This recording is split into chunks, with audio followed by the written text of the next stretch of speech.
계시록 22장 20절 아멘 주 예수여 오시옵소서. 주의 임재를 내 삶에 간구하며 우리 함께 고백하길 원합니다. 간절한 마음으로 우리 손에 가슴에 대고 한번 주의 임재를 요청하겠습니다.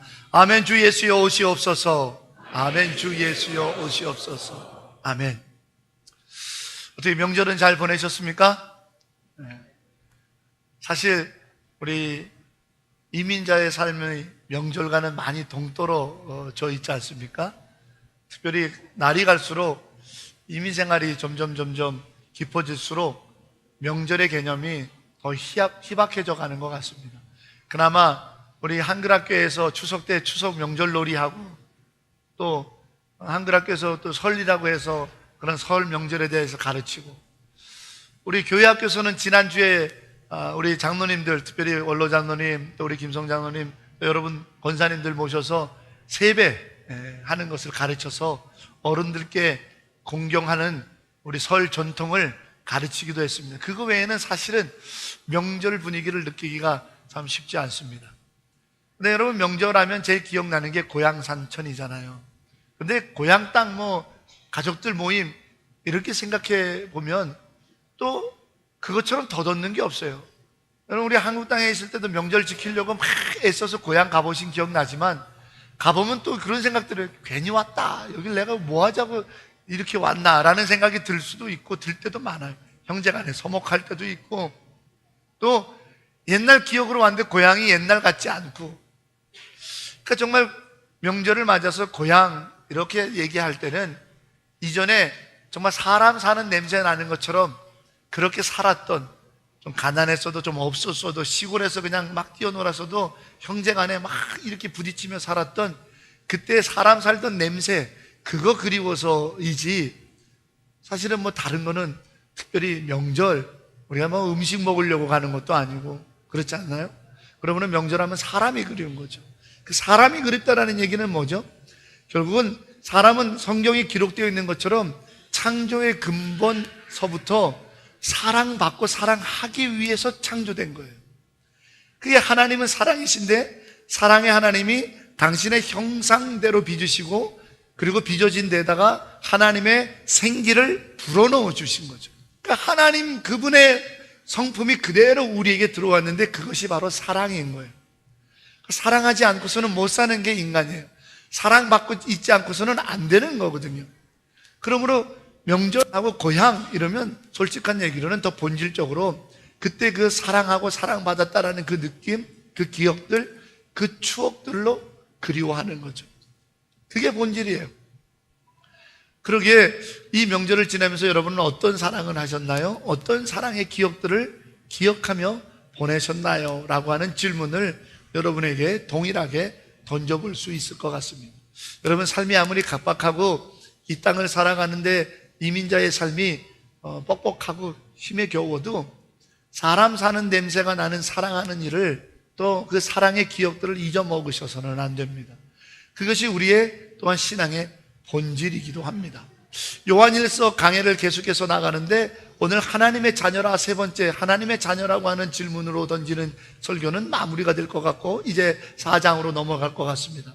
오늘 이 3장에서 하나님의 자녀된 우리들에게 요청하는 것이 있는데, 그것은 뭐냐면 바로 예수님의 사랑을 사는 일을 우리가 좀 더 구체적으로 용기를 내라라는 겁니다. 우리가 이 예수님의 사랑에 관해서 너무 많이 잊고 살고 있습니다. 특별히 이 사순절을 맞이해서 참 의미 있는 말씀이고 우리가 사순절에 다시 한번 상기해야 될 말씀이라고 저는 개인적으로 여겨집니다. 왜냐하면 우리가 다른 때는 몰라도 이 사순절만큼은 하나님께서 우리에게 베풀어 주셨던 사랑, 바로 예수님의 십자가 사랑을 깊이 묵상하는 기간이기 때문입니다. 그런데 우리가 하나님의 자녀라면 그 사랑을 담대하게 받아들일 줄 알아야 되고, 또 우리가 하나님의 자녀라면 이 예수님의 십자가 사랑을 담대하게 두려워하지 말고 할 수 있어야 되는 거예요. 그런데 우리가 거기에서 조금 뭔가가 주파수가 어긋나기 시작한 세월들을 보내고 있습니다. 그것이 왜 그럴까 한번 우리가 점검해 보고자 합니다. 미국 교회들은 가끔씩 아프리카나 또 이런 아시아나 좀 개발도상국 혹은 제3세계라고 하는 가난한 나라의 청년들을 초청해 가지고 한 1년 동안 머물게 민박도 시켜주고 공부도 시켜주고 어학연수도 시키고 미국 구경도 시키면서 교회 공동체 안에서 신앙생활에 훈련을 시키는 프로그램을 진행을 합니다. 요즘 아프리카의 앙골라라고 하는 곳의 한 자매가 그 프로그램에 초청을 받아서 미국 가서 어느 한 교회, 특별히 백인들이 주가 되는 교회에서 신앙생활을 1년 동안 그렇게 도움을 받아서 하게 되었답니다. 어느 날 복음 증거를 하기 위해서 전도 정책 회의를 하는 그 자리에 이렇게 전도하는 것이라는 것을 그 백인 교회의 성도들이 가르쳐 주고 싶어서 이 앙골라에서 온 아프리카 자매를 그 회의에 참석시켰어요. 그러고는 회의를 합니다. 이번엔 우리가 전도를 할 때 팜플렛을 어떻게 만들까? 거기에는 우리가 어떤 멘트를 쓸까? 그리고 어떤 전도용품으로 선물을 할까? 사람들의 지금 기호는 뭐냐? 사람들이 뭘 좋아하냐? 이 대책회의를 하면서 정말 기가 막힌 로고를 만들고 기가 막힌 문구를 만들고 그리고 전도지도 정말 눈에 쏙 들어올 수 있도록 아름답고 예쁘게 디자인도 하고 선물도 사람들이 거절하지 못할 정도로 생활에 꼭 필요한 전도 선물들을 기획을 하는 회의였습니다. 기가 막혔어요. 회의가 어느 정도 중반쯤 돼서 잠깐 브레이크 타임에 티타임을 가지면서 잠깐 이렇게 여담과 잡담을 하는 시간에 한 백인 그 교회 멤버 중에 교인 중에 한 분이 이 앙골라 아프리카에서 온 자매에게 으쓱대는 마음으로 질문을 던집니다. 자매님네 나라에서는 전도를 어떻게 하나요? 어떤 전도지를 사용하나요? 전도 프로그램에는 어떤 것들이 있나요? 전도 이 용품은 무엇으로 주로 하나요? 라고 물었습니다. 그때 이 아프리카에서 온 자매는 잠시 머뭇거리더니 이렇게 대답합니다. 저희 나라는 워낙 가난해서 교회도 이런 전도지를 만들 수가 없습니다. 전도 용품도 따로 구입하기도 어렵고요. 이런 전도 프로그램이라는 것에 개념도 없습니다. 라고 대답하는 거예요. 그랬더니 그 백인교회 질문했던 그 백인교회 성도들이 마음에 으쓱하면서 서로들 마음에 우리가 지원해 주지 라고 하는 마음으로 그 얘기를 꺼내려고 하는 순간 이 아프리카에서 온 자매가 말합니다. 그러나 저희도 전도를 합니다. 어떻게 전도하냐면요, 전도를 하고 싶은 부락이 있으면 그 부락에 교인들 2-3 가정을 이사를 시킵니다. 그리고 살면서 아픈 사람들을 위로해주고 힘든 사람들을 돌봐주고 예수님의 사랑을 나누는 삶을 살게 함으로 그렇게 살아가게 하면 저절로 시간이 지나면 그 마을에 있는 그 불악에 있는 사람들이 교회를 찾아오게 합니다. 이것이 저희들이 하는 전도입니다 라고 고백하더랍니다. 이것은 실화고요. 이 이야기를 듣고는 회개했던 그 교회 성도들의 입에서 간증이 나와서 알려지게 되었습니다. 우리는 전도를 프로그램으로 생각합니다. 우리는 전도를 전도지 제작하고 어떻게 하면 이쁘게 만드는 전도지를 나눠주면 될까라고 생각합니다. 우리는 전도라고 말하면 먼저 전도용품부터 챙기려고 그럽니다. 그러나 전도는 예수님에 관해서 들려주는 거라는 거예요. 전도는 예수님을 알게 해주는 것이 전도라는 거예요.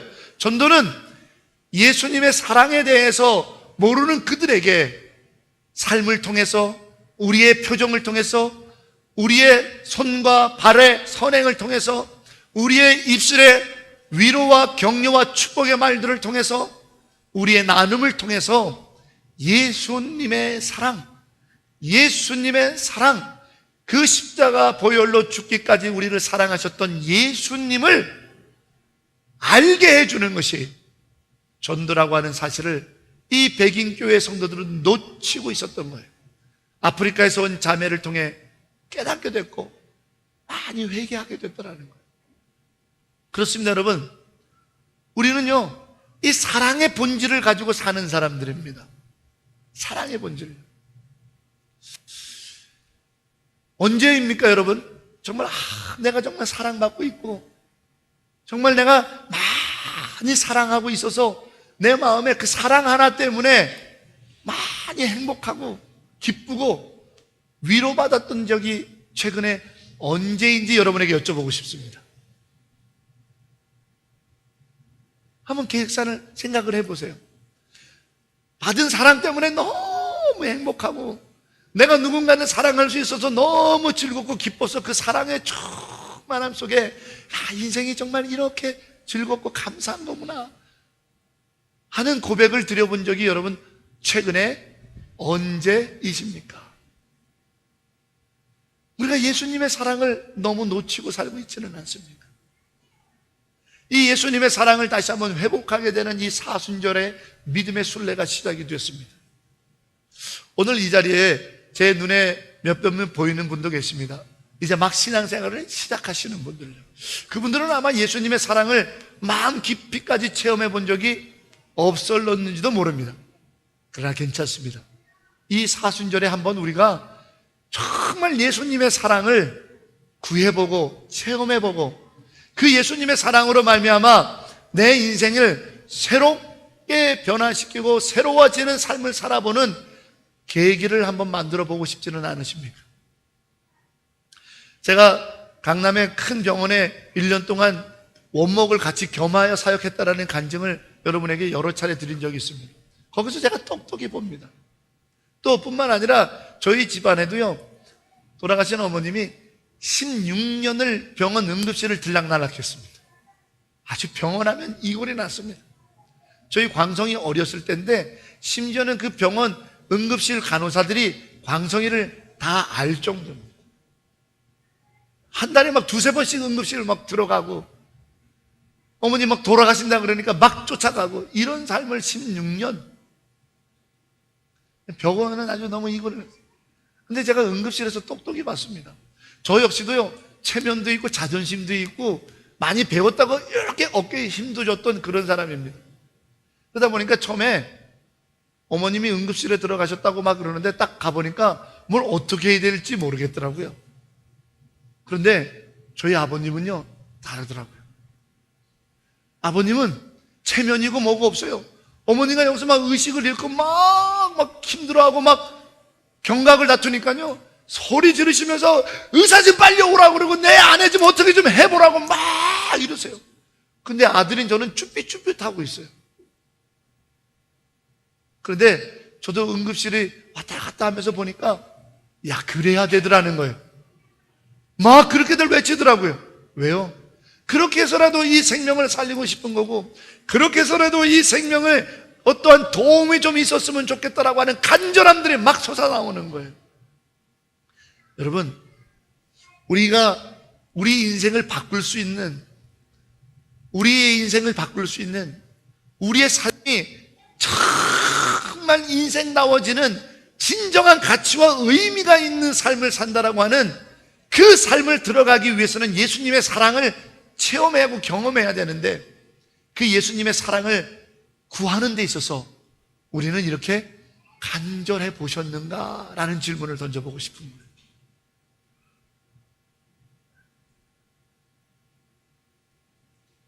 그런데 이 예수님의 사랑에 대해서 간절히 내게 있어야 된다고, 내가 예수님의 사랑이 필요하다라고 하는 이 부분에 많이들 두려워하시더라고요.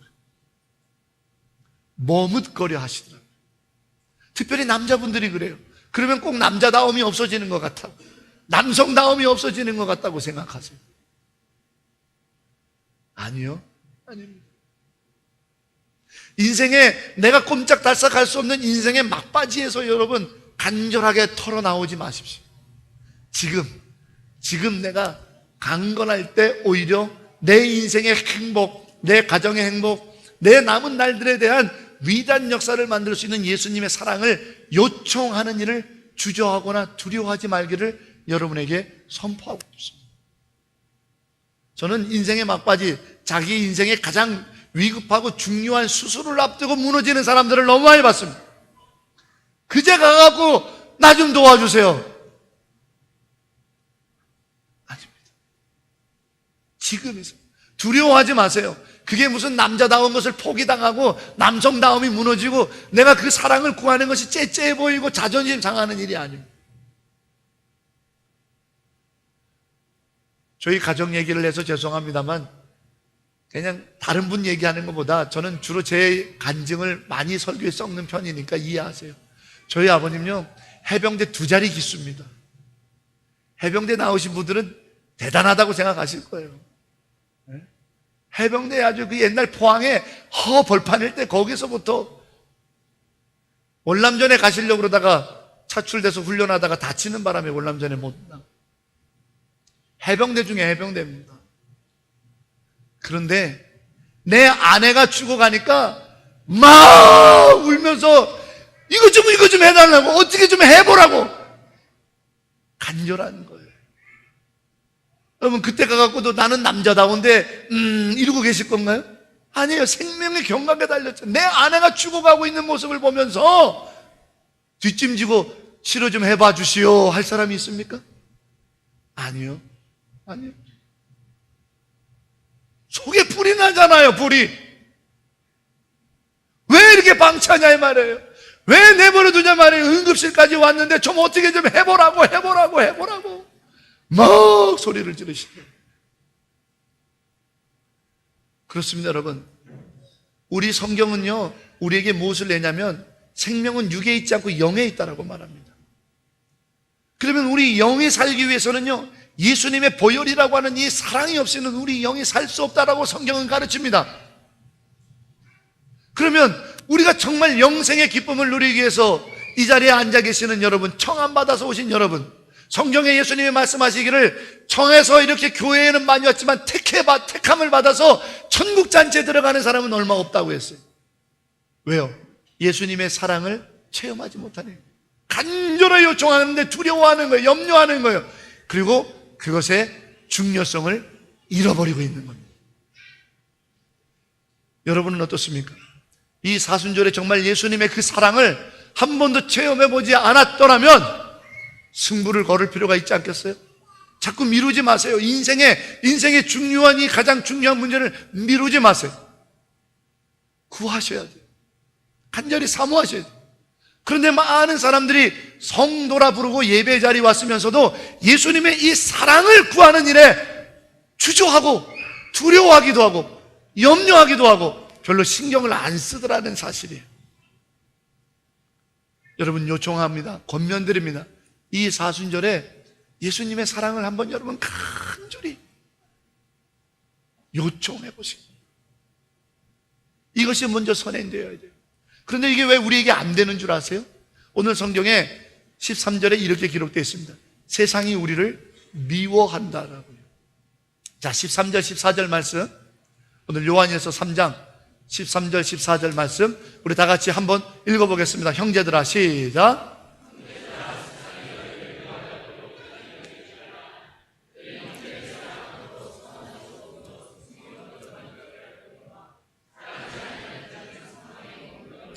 아멘.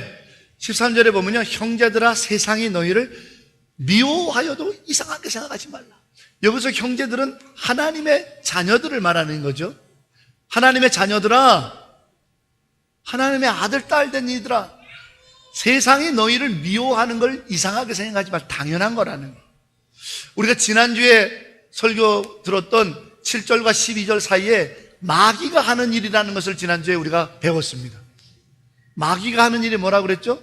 의로운 일을 못하게 하는 것이 마귀의 일인데 그 의로운 일은 형제를 사랑하는 일이라고 지난주에 우리 7절에서 12절 말씀을 통해 배웠습니다. 그러니까 마귀는요, 가만히 있습니다. 왜? 서로 사랑하지 않으면 가만히 있습니다. 그거는 그냥 사망이니까요. 오늘 성경에 이렇게 되어 있잖아요. 사랑하지 않으면 그것이 사망이라고. 그런데 마귀는 언제 일어나느냐? 서로 사랑하기 시작하면 그 사랑을 찢어 놓으려고 마귀는 일하는 거예요. 그렇기 때문에 하나님의 자녀들을 세상이 미워할 수밖에 없어요. 마귀가 미워할 수밖에 없어요. 왜? 하나님의 자녀들은 하나님의 사랑을 서로 나누고 받으니까요. 그 일을 못하게 막는 게 마귀의 일인 거예요. 그래서 마귀는, 세상은 하나님의 자녀들을 미워해요. 서로 미워하게 해요. 원망하게 해요. 서로 다투게 해요. 그래서 예수 그리스도의 사랑으로 살지 못하게 하는 게 마귀의 일이에요. 근데 여러분, 여기서 미워하다는 말을 잘 들으셔야 돼요.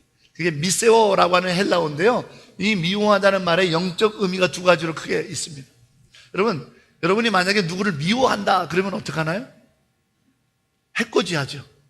그리고 내가 좀 더 힘의 우월함이 있거나 뭔가 내가 좀 권력이 있거나 내가 좀 더 높은 자리에 있거나 내가 좀 더 나은 위치에 있으면 내가 미워하는 대상을 어떻게 해요? 불이익을 줄 수 있도록 별의별 짓을 다 합니다. 또 내가 미워하는 자에게 물리적인 폭력을 행하기도 하고요.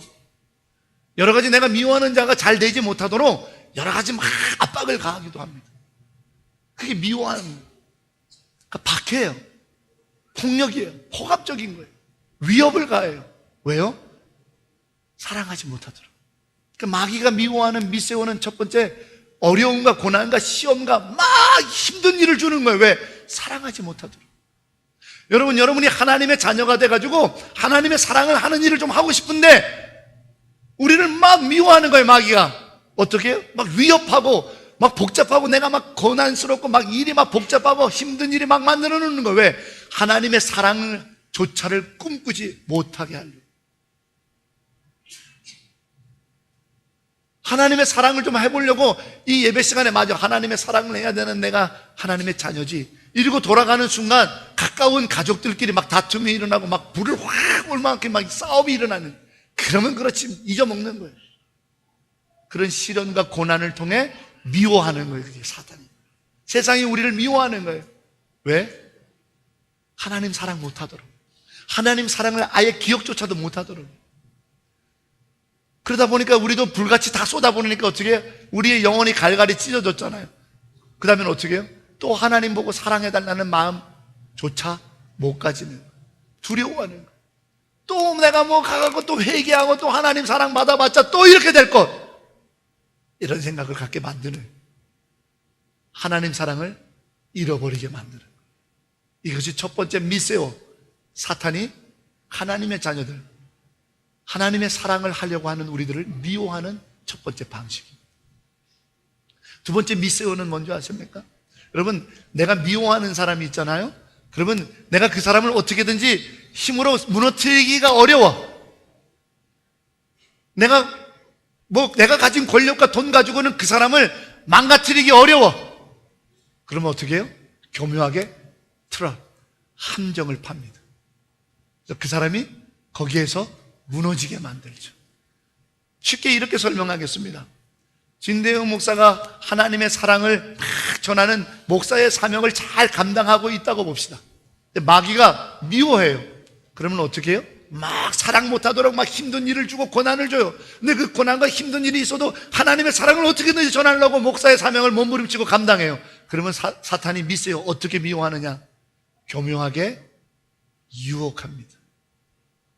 목사의 직임을 낙마하게 성적으로 유혹하고, 돈으로 유혹하고, 권력으로 유혹하고, 명예로 유혹합니다. 그래서 목사라는 직임이 하나님의 사랑을 가르치고 나타내 보이고 하나님의 사랑으로 살게 하는 직임이라는 사실을 잊어먹고, 목사라는 직임을 타이틀이고 세상에 돈을 탐하고 명예를 탐하고 세상에 성적인 걸 탐하고 세상에 좋은 것들을 탐하게 해서 그게 목사인 줄 알고 그렇게 가게 하는 거예요. 그러면 마귀는 자기 일을 완수한 거예요. 뭐죠? 마귀가 고난 갖고는 안 되니까 살짝 유혹해서 목사란 타이틀은 있지만 본질을 잃어버리게 만드는 거죠. 그게 또 다른 미세오, 유혹입니다. 미워하는 길입니다. 우리는 여기에 지금 세상의 교회들이 다 놀아나고 있는 거예요. 세상의 성도들이 다 여기에서 무너지고 있는 거예요. 여러분, 저는 설교 서두에 우리의 본질이 사랑을 받고 사랑을 하는 것이라고 말씀드렸습니다. 그런데 역사적으로 기독교 역사에 이 사탄이 교회와 성도들을 그리고 성직자들을 미세요 막 억압하고 폭압하고 박해를 가하고 생명의 위협을 가하면서 미워했더니 교회가 더 불같이 일어나는 거예요. 왜? 똘똘 뭉쳐서 서로를 위해서 기도하고 어려움이 있으니까 서로를 위로하고 기도하면서 불같이 더 일어나더래. 사탄이 쓱 바꾸기 시작합니다.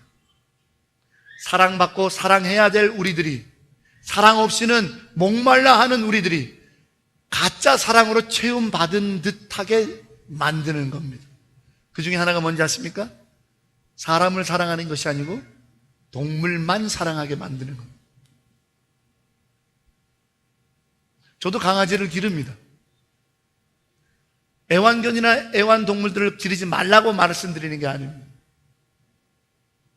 그것만 하기는 거예요. 왜?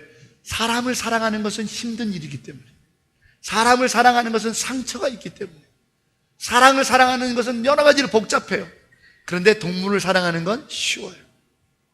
내 마음대로 돼요. 상처 안 받아요. 동물들에게 사랑을 쏟아붓고는 내가 마치 하나님의 자녀로서 모든 사랑의 풍성함으로 사는 듯한 착각을 만들어 놓는 거죠. 사람들이 굶어 죽어가고, 사람들이 사고로 죽어나가고, 사람들이 전쟁을 통해서 죽어나가는 것은 별로 관심이 없어요. 내 애완견이 병들어 죽어가는 것은 큰일이에요.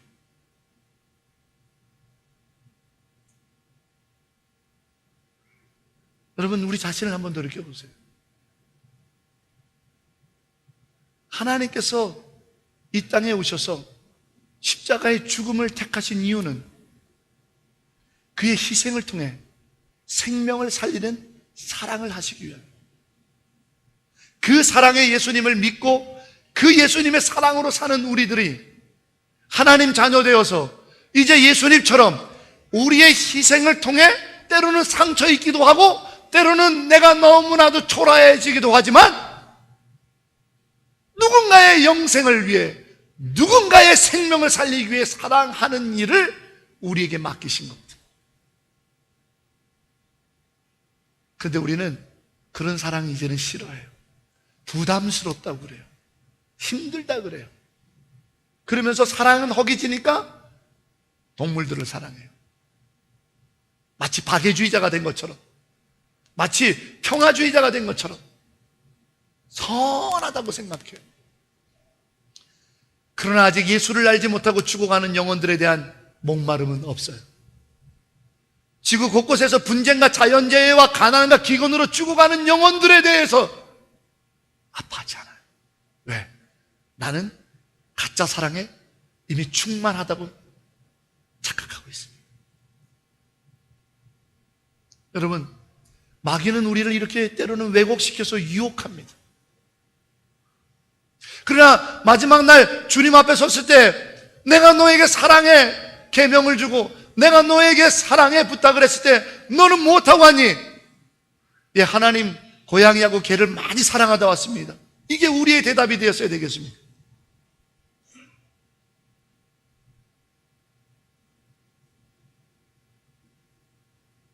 이게 우리의 대답이었어야 되겠습니까? 세상은 우리를 미세고 미워합니다. 하나님의 사랑을 잊어먹도록 삶의 고난과 시험들을 많이 줍니다. 세상은 우리를 미세고 미워합니다. 하나님의 사랑을 하지 못하도록 두려움도 주고 상처를 싫어하기도 하고 희생의 대가를 치르고자 하는 마음을 빼버립니다. 그리고 가짜 사랑에 도취해서 살게 만드는 이 미혹함이 우리 안에 있습니다. 사랑하는 성도 여러분, 이제 이것을 우리는 끊고 정말 영생을 주는 사랑, 영원히 살게 하는 사랑, 인생의 가장 위대한 삶의 가치를 우리에게 전해주시는 생명을 살리는 나의 희생을 대가로 하는 사랑, 그 일을 하는 일을 두려워하지 마십시오. 그 사랑을 요청하는 것을 염려하지 마십시오. 그래서 오늘 본문은 말합니다. 이제는 말로 사랑하지 말고 행함과 진실함으로 사랑하자고요. 어떤 행함입니까? 내 희생이 들어가야죠. 어떤 진실함입니까? 정말 예수님의 사랑만이어야 된다라고 하는 고백인 것이죠. 이 사랑을 해야 될 때예요. 이 사랑을 잃어버리고 있는 오늘날의 비참한 현실을 주님이 보시고 얼마나 탄식하시겠는가 싶은 거죠. 사랑하는 여러분, 여러분에게는 이 사랑이 있으십니까? 이 예수님의 사랑을 요청하는 것을 염려하거나 주저하거나 두려워하지 마십시오. 그리고 이 예수님의 사랑을 위하여 여러분들이 희생하고 여러분들이 이 사랑을 위하여 내 삶을 살겠다라고 하는 결단을 결코 두려워하거나 염려하지 마세요. 왠지 아십니까? 오늘 성경은 기록합니다. 성령께서 너희 안에 계시기 때문이라. 내 사랑으로 사랑하는 게 아니에요. 내 힘과 의지로 사랑하는 거 아니에요. 그분께 맡기면 돼요.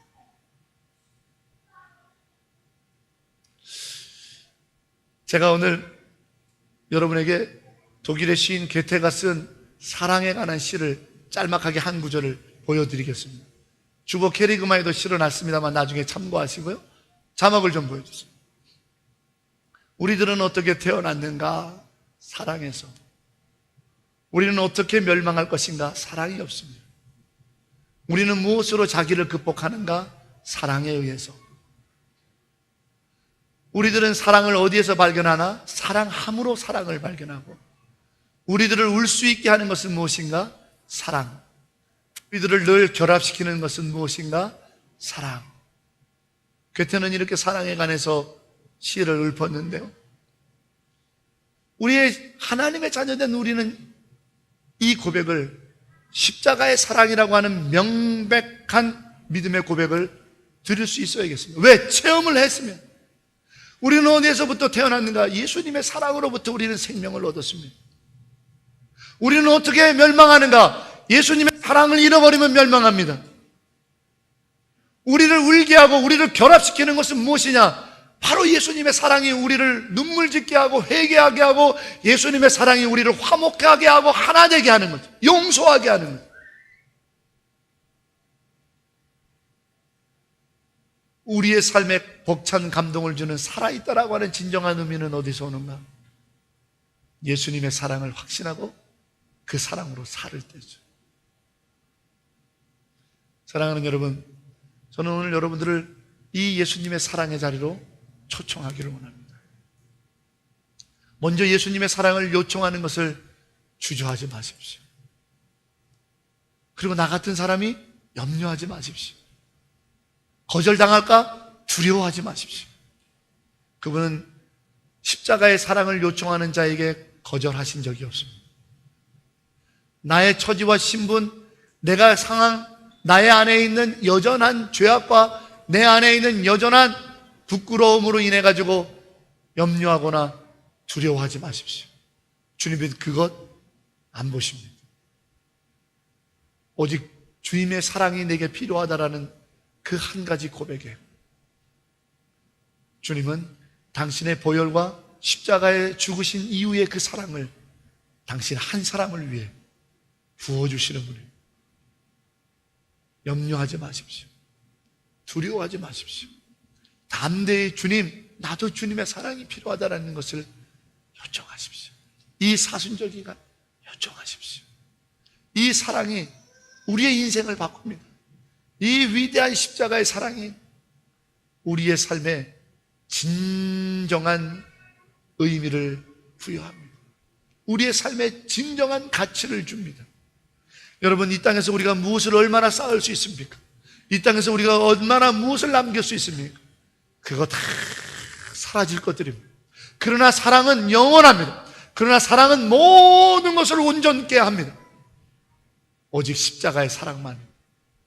그리고 여러분, 이 십자가의 사랑을 위해서 여러분의 자신을 희생하는 것을 두려워하지 마시고 뛰어드십시오. 사랑하는 자는 그 사랑함을 통해 더 위대한 사랑을 발견하게 되는 것입니다.